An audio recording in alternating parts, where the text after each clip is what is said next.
சென்னையில் ஸ்டேட் வங்கியில் 5 கோடி ரூபாய் கடன் பெற்று மோசடி செய்ததாக நடிகர் விஷாலின் தங்கை கணவர் மீது சிபிஐ வழக்கு பதிவு செய்துள்ளது.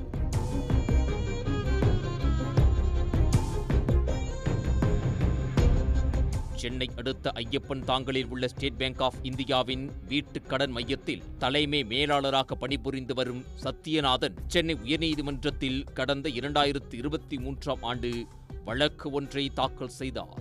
அதில் தங்கள் வங்கியில் கடன் பெற்று மோசடி செய்த நபர்கள் மீது சிபிஐ வழக்கு பதிவு செய்ய வேண்டும் என்று வலியுறுத்தியிருந்தார்.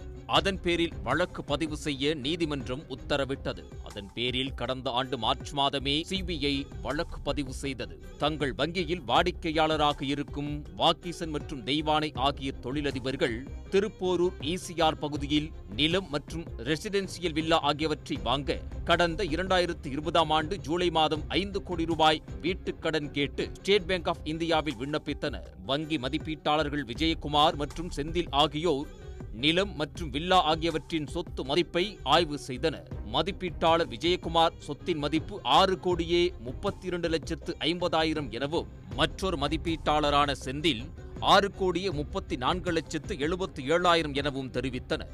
அதனை அடிப்படையாக வைத்து வங்கி 4,26,00,000 ரூபாய் கடனை 2020ஆம் ஆண்டு ஆகஸ்ட் மாதம் வழங்கியது. வீடு மற்றும் நிலத்தை வாங்க விண்ணப்பித்த வாக்கீசன் மற்றும் தெய்வானை கோரிக்கையின் அடிப்படையில் வங்கியிலிருந்து கொடுக்கப்பட்ட கடனில் சுமார் 2.5 கோடி ரூபாய் பணத்தை நிலத்தின் உரிமையாளரான உம்மிடி கிருட்டீஷ் மற்றும் 1.76 கோடி ரூபாய் பணத்தை சந்தோஷ் பில்டர் நிறுவனத்திற்கும் 55.50 லட்சம் ரூபாய் பணத்தை உரிமையாளரான சந்தோஷுக்கும் வங்கி நிர்வாகம் அளித்தது. வங்கி நிர்வாகம் தரப்பிலிருந்து ஆய்வு மேற்கொண்டதில் 2016ஆம் ஆண்டிலேயே கட்டுமானம் கட்டப்பட்டு இருப்பதும் வீடு கட்ட கடந்த 2011ஆம் ஆண்டு கானத்தூர் ரெட்டிக்குப்பம் பஞ்சாயத்து அனுமதி அளித்திருப்பதும் தெரிய வந்துள்ளது. மேலும் பல விதிமுறைகளை மீறி வாங்கிய கடனை செலுத்தாததால் கடந்த 2022ஆம் ஆண்டு காலகட்டத்தில் நிலுவைத் தொகை 5.56 கோடி ரூபாயுடன் செயல்படாத சொத்துகளாக மாற்றப்பட்டது.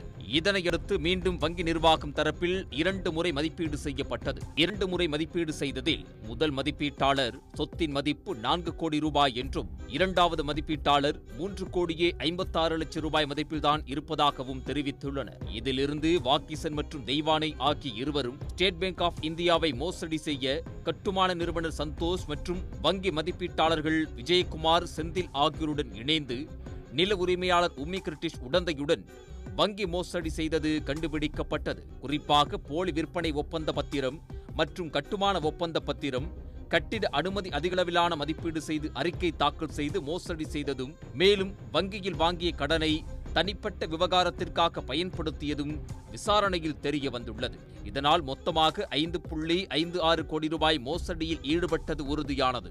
இதையடுத்து சிபிஐ 7 பேர் மீது வழக்கு பதிவு செய்துள்ளது. வழக்கு பதிவுக்கு உள்ளானவர்களில் ஒருவரான உம்மிடி கிருட்டீஷ் பிரபல உம்மிடி பங்காரு நகைக்கடை குடும்பத்தைச் சேர்ந்த தொழிலதிபர் ஆவார். இவர் தனியாக நகைக்கடை ஒன்றும் நடத்தி வருகிறார். இந்த உம்மிடி பங்காரு நகைக்கடைதான் புதிதாக நாடாளுமன்றம் கட்டிய போது பிரதமர் மோடிக்கு செங்கோல் தயாரித்து வழங்கிய நகைக்கடை என்பது குறிப்பிடத்தக்கது. சிபிஐ வழக்கு பதிவு செய்யப்பட்ட உம்மிடி கிருட்டீஷ் நடிகர் விஷாலின் தங்கை ஐஸ்வர்யா ரெட்டியை திருமணம் செய்தவர் என்பது குறிப்பிடத்தக்கது. உடனுக்குடன் செய்திகளை தெரிந்து கொள்ள சன் நியூஸ் பெல் ஐகானை கிளிக் பண்ணுங்க.